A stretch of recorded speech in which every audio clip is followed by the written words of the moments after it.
Hello नमस्कार दोस्तों, स्वागत आप सभी का आपके अपने YouTube channel rice classes Narnaul में। और आज की इस वीडियो में हम बात करेंगे एक बहुत ही पॉपुलर टॉपिक है गवर्नर जनरल एंड वायसराय, जिसमें हम बात करेंगे भारत के गवर्नर जनरल एवं बंगाल के गवर्नर जनरल एवं भारत के प्रमुख वायसराय।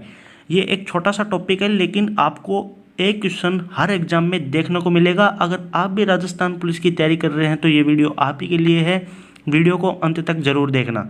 तो चलिए फटाफट वीडियो को स्टार्ट करते हैं बिना टाइम वेस्ट किए। तो पहले हम बात करेंगे बंगाल के गवर्नर जनरल के बारे में। तो अपना पहला है वारेन हेस्टिंग्स। ये बंगाल का प्रथम गवर्नर जनरल था, जिसका कार्यकाल था 1772 से 1785। ये करीबन 13 साल तक बंगाल का गवर्नर जनरल रहा, जिसने प्रमुख कार्य के एक तो द्वैध शासन की समाप्ति की। और ये बंगाल का प्रथम गवर्नर जनरल था, जो मैं आपको बता चुका हूँ। और इसी के समय 1784 में विलियम जोन्स ने the Asiatic Society of Bengal की स्थापना की। क्वेश्चन डायरेक्ट पूछा जा सकता है कि किसके शासनकाल में the Asiatic Society of Bengal की स्थापना की। तो ये की थी वारेन हेस्टिंग्स। और ये फर्स्ट एंड सेकंड आंग्ल मैसूर युद्ध इन्हीं के समय हुआ था। मैं आपको बता दूं कि मैसूर एक बहुत ही ताकतवर साम्राज्य था, जो अंग्रेजों के लिए बहुत ही हार्ड था उसके ऊपर राज करना। तो ये इन्हीं के समय हुआ था, फर्स्ट एंड सेकंड आंग्ल मैसूर युद्ध। तो अपना पहला है वारेन हेस्टिंग्स। इसकी प्रमुख बातें ये हैं। और मैं आपको बताऊं कि पीडीएफ आपको टेलीग्राम चैनल पर मिल जाएगी, और टेलीग्राम चैनल का लिंक मैं आपको डिस्क्रिप्शन बॉक्स में दे दूंगा। नेक्स्ट अपना है governor general second Lord Cornwallis. इसके समय थर्ड आंग्ल मैसूर युद्ध हुआ था, और इसने स्थायी बंदोबस्त लागू किया था। क्वेश्चन पूछा जा सकता है कि स्थायी बंदोबस्त कब लागू किया गया। तो ये है 1793 ईस्वी में, आप याद कर लेना। और सिविल सेवा पुलिस सेवा का जनक भी कॉर्नवालिस को ही कहते हैं। नेक्स्ट गवर्नर जनरल है अपना third number sir John Shore. इसकी प्रमुख बात बस एक ही है कि इसने हस्तक्षेप की नीति अपनाई थी। क्वेश्चन पूछ लिए कि हस्तक्षेप की नीति किसने अपनाई थी। तो सर जॉन शोर ने। ठीक है। नेक्स्ट है अपना फोर्थ नंबर लॉर्ड वेलेस्ली, और इसको बंगाल का शेर कहते हैं। और ये प्रीवियस ईयर में पूछा भी गया है एक एग्जाम में कि बंगाल का शेर किस गवर्नर जनरल को कहते हैं। तो ये है लॉर्ड वेलेस्ली, और इसने सहायक संधि की थी, और टिप्पू सुल्तान के साथ इसने फोर्थ आंग्ल मैसूर युद्ध किया था।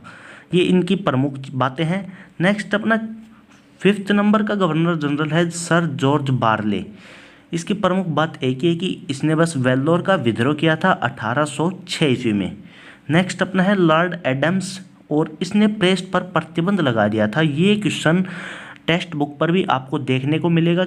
लॉर्ड एडम्स ने प्रेस पर प्रतिबंध लगा दिया था। नेक्स्ट है अपना गवर्नर जनरल बंगाल का ही seventh number Lord William Bentinck, और ये बंगाल का अंतिम था एवं भारत का प्रथम गवर्नर जनरल था लॉर्ड विलियम बेंटिक। याद रखना है अपने को, लॉर्ड विलियम बेंटिक। और इसका शासनकाल था 1828 से 1835। करीबन 7 वर्ष तक ये भारत का प्रथम गवर्नर जनरल रहा। तो चलिए इसके बारे में प्रमुख बातें कर लेते हैं। भारत के गवर्नर जनरल पहला है लॉर्ड विलियम बेंटिक, जो मैं आपको बता चुका हूँ 1828 से 1835। और ये भारत का प्रथम गवर्नर जनरल था, और इसने राजा राम मोहन राय के साथ सती प्रथा का अंत किया था। मतलब इसने बहुत अच्छे स्टेप उठाए थे 1829 ईस्वी में राजा राम मोहन राय के साथ सती प्रथा का अंत के लिए। इसने सरकारी सेवाओं में भेदभाव का अंत किया।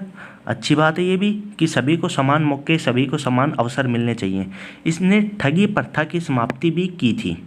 ये इसके बारे में प्रमुख बातें थी। ये पूछा जा सकता है क्योंकि ये प्रथम थे गवर्नर जनरल भारत के, याद कर लेना। नेक्स्ट गवर्नर जनरल पर बात करें हम, तो सेकंड अपना लॉर्ड जेम्स मेटकॉफ, जो 1835 से 1836 थे, और भारतीय प्रेस का मुक्तिदाता लॉर्ड जेम्स मेटकॉफ को कहते हैं।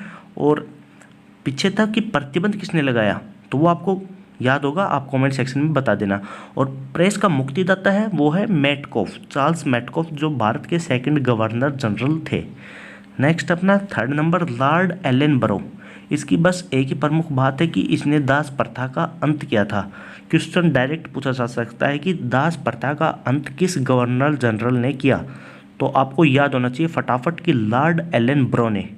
नेक्स्ट अपना फिफ्थ नंबर का है लॉर्ड डलहौजी, जो एक बहुत ज़्यादा इम्पोर्टेंट है। क्योंकि इसने बहुत सारे काम किए हैं। और चलो फटाफट देखते हैं क्या क्या किया इसने। प्रसिद्ध कोहिनूर महारानी विक्टोरिया को भेज दिया। जो अपना कोहिनूर हीरा था जो तमिलनाडु की धरती में उपजा था, उसको इसने विक्टोरिया भेज दिया थे, ठीक है। और इसने हड़प की नीति अपनाई। इसने शिक्षा संबंधी 1854 का वुड डिस्पैच का नियम लेकर आए। और इसी के समय भारत में पहली बार रेल चली थी जो मुंबई और ठाणे के बीच चली थी 1854 ईस्वी में। इसने पहली बार डाक टिकट का प्रचलन किया, किसने? लॉर्ड डलहौजी ने। इन्हीं के टाइम पर टेलीग्राफ लाइन का भी बहुत ही उपयोग हुआ और शिमला को ग्रीष्मकालीन राजधानी भी लॉर्ड डलहौजी ने बनाया। एंड लास्ट अपना नागरिक सेवा हेतु पहली बार प्रतियोगिता परीक्षा शुरू की थी लॉर्ड डलहौजी ने। नेक्स्ट गवर्नर जनरल पर बात करें अपन तो है लॉर्ड कैनिंग। तो ये भारत का अंतिम गवर्नर जनरल था और भारत का प्रथम वायसराय। भारत का प्रथम वायसराय, वी से वायसराय, और इसका हाफ कर देंगे तो वी 22 पर है रीजनिंग में और के है 11 पे, तो के से कैनिंग। तो लॉर्ड कैनिंग भारत का प्रथम वायसराय था और अंतिम गवर्नर जनरल था, ठीक है। अंतिम वायसराय कौन था? प्रथम वायसराय तो हो गया लॉर्ड कैनिंग और अंतिम वायसराय था लॉर्ड माउंटबेटन, जो अप्रैल 1947 से जून 1948 के बीच कार्यकाल रहा। स्वतंत्र भारत का प्रथम गवर्नर जनरल भी लॉर्ड माउंटबेटन था, ठीक है। और प्रथम भारतीय कौन था? तो ये था चक्रवर्ती राजगोपालचारी। 26 जनवरी 1950 को गवर्नर जनरल पद को हटा दिया गया और उसके स्थान पर राष्ट्रपति पद का सृजन किया गया। ये कुछ 4-5 इंपॉर्टेंट बातें थी गवर्नर जनरल और वायसराय पे। इन्हीं 4-5 बातों से आपको एक क्वेश्चन एग्जाम में ज़रूर देखने को मिल जाएगा। और अगर आप PDF चाहते हैं इसकी तो टेलीग्राम पर ऐड हो जाना। फिर मिलते हैं किसी और वीडियो में, तब तक के लिए जय हिंद जय भारत।